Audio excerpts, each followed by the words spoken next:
See, Indian spices, we have a good aroma because of the tropical, yeah.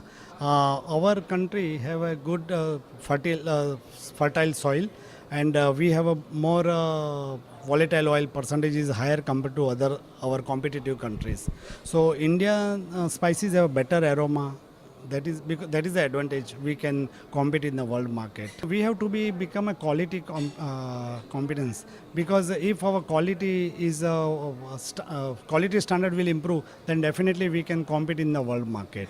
And because of that, Spices Board and other government bodies, they are helping us. So we can definitely improve, and we can do better that in future. There is a tremendous scope for value addition product, because see, right now we are Indian exporters, they are only raw material exporters, but what we exports to other countries, in developed countries, they make their own brand, and they give it to the local consumer customers. So it is better if we have a local this infrastructure for our own brands, and definitely we can do a better.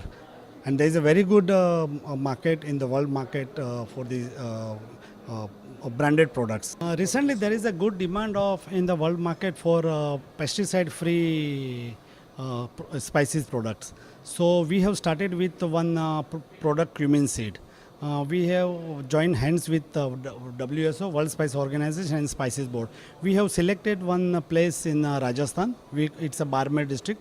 And there is a group of farmers. We have educated them, we have financed them, and we have assured them that whatever the production will be there, our members will buy it and we will export it. So in Europe and other countries like Japan, Australia, New Zealand, USA, there is a good demand of pesticide-free spices. So we have started with cumin seed, and we are hopeful that with other product also we will be succeeded.